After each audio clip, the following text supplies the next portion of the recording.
পর আজ মনে হচ্ছে বৃষ্টি হবে। দেখো চারিদিকটা কেমন অন্ধকার হয়ে গেছে, কিন্তু রেসিপি বানাতে তো আমার ভুললে হবে না।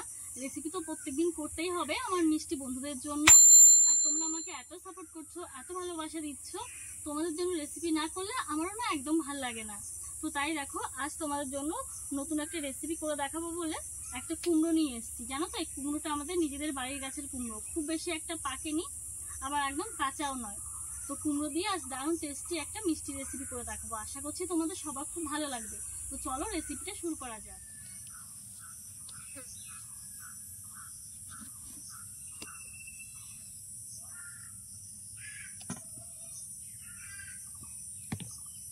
কুমড়োটা ছুলে নেব।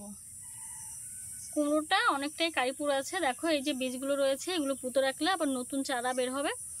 তো এগুলো ফেলবো না, এখন তো বর্ষাকাল, পুঁতে রাখলে কোনো মতে হয়ে যাবে।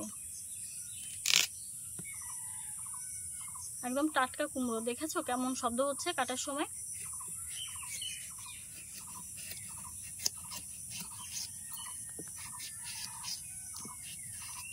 কুমড়ো সবুজ অংশটা না ফেলে দিচ্ছি।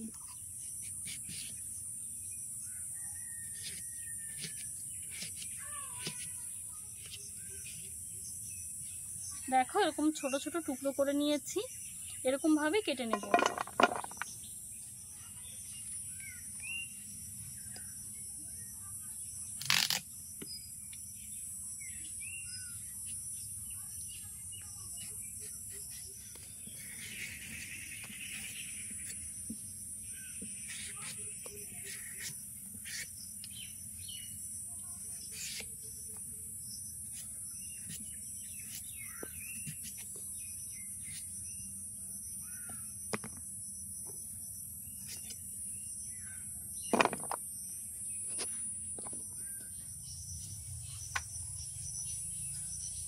ভীষণ মশা কামড়া এখানে।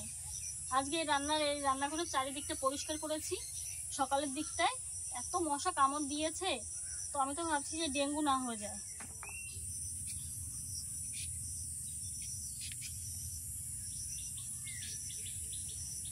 দেখো আমার যতটা কুমড়ো প্রয়োজন আমি কেটে নিয়েছি, ভালো করে ধুয়ে মিক্সিতে একটা পেস্ট করে নেব।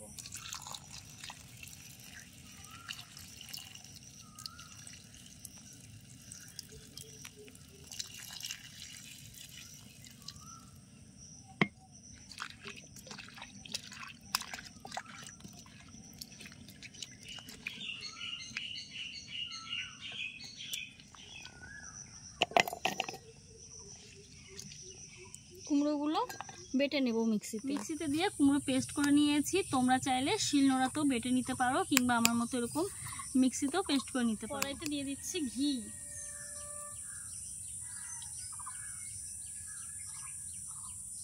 দেখো ঘিটা দিয়ে দিয়েছি। ঘিটা আরেকটু বেশি হলে ভালো হতো, কিন্তু বাড়িতে ঘি নেই।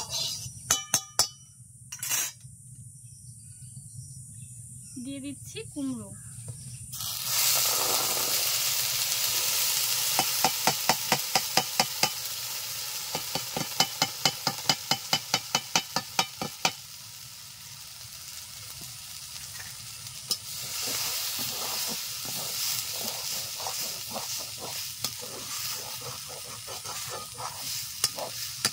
মিডিয়াম আছে কুমড়োটা ঘি দিয়ে ভেজে নেব। 3-4 মিনিট এরকম ভাবে নাড়তে থাকবো, তাহলে আস্তে আস্তে ভাজা হবে। ঘিতে কুমড়োগুলো ভাজা হয়ে গেছে, এখন দিয়ে দেবো চিনি।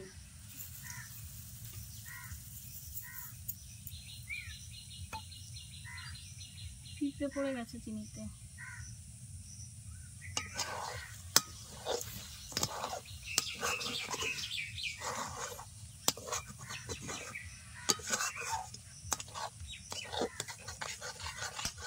এখন দিয়ে দিচ্ছি একটু আমুল পাউডার।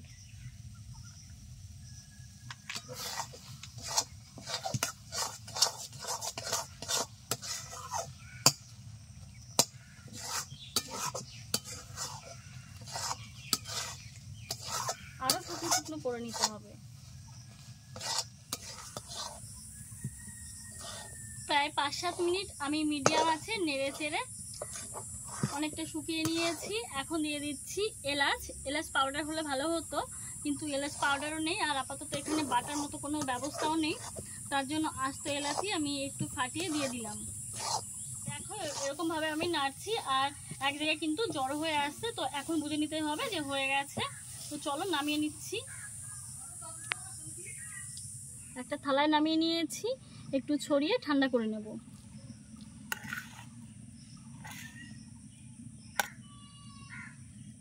দেখো নামিয়ে নিয়েছি, প্রায় 10 মিনিট হয়ে গেছে। চলো লাড্ডু তৈরি করে নিচ্ছি। এই প্লেটে নিয়ে নিয়েছি আমুল পাউডার, আর এদিকে হাতে আমি ভালো করে ঘি মাখিয়ে নিয়েছি।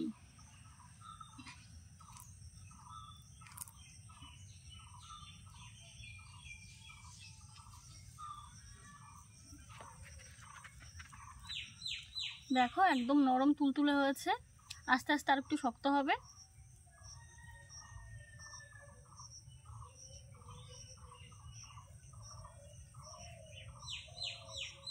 আমি ঠিক এরকম ভাবে তৈরি করে নিলাম।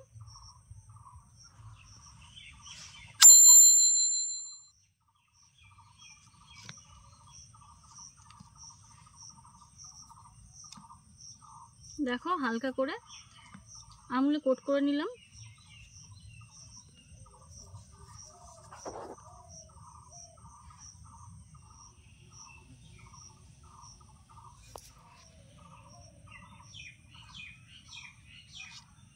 যখন বাড়িতে কুমড়ো কেউ খেতে চায় না, তোমরা কিন্তু এই রেসিপিটা করে নিতে পারো। খুবই সহজ তৈরি করা, তোমরা তো দেখেই নিলে। আর তাছাড়া খেতে খুব ভালো লাগে।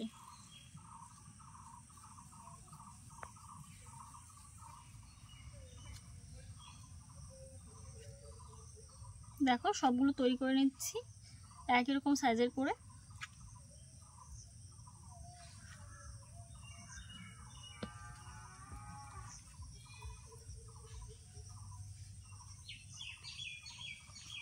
একবার যদি তোমরা এরকম ভাবে তৈরি করে খাও না, বারবার খেতে ইচ্ছে করবে, খুব ভালো লাগে খেতে।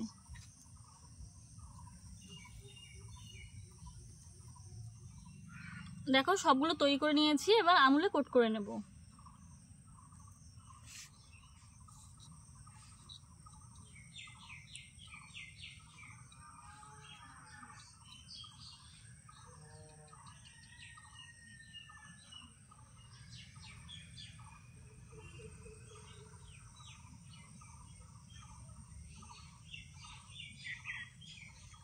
কুমড়ো দিয়ে যে এত টেস্টি লাড্ডু তৈরি করা যায়, তোমরা কিন্তু না খেলে একদমই বুঝতে পারবে না। তো রেসিপিটা কেমন লাগলো অবশ্যই জানিও, আরও আমাকে বেশি বেশি করে কমেন্ট করো, আর ভিডিওটিতে লাইক শেয়ার করতে একদমই ভুলো না। তোমাদের কমেন্ট পেয়ে কিন্তু আমি আরও একটা ভিডিও বানাতে উৎসাহী হয়ে পড়ি। প্লিজ তোমরা ছোট্ট করে একটা কমেন্ট করে পাশে থেকো। আর হ্যাঁ, যারা এখনও সাবস্ক্রাইব করোনি প্লিজ সাবস্ক্রাইব করে দিও। আর যারা ফেসবুক পেজ থেকে দেখছো তারা অবশ্যই পেজটিকে ফলো না করা থাকলে ফলো করে আমার পাশে থেকে আমাকে সহযোগিতা করো। তো নতুন রেসিপি নিয়ে কাল আবার আসবো। ধন্যবাদ।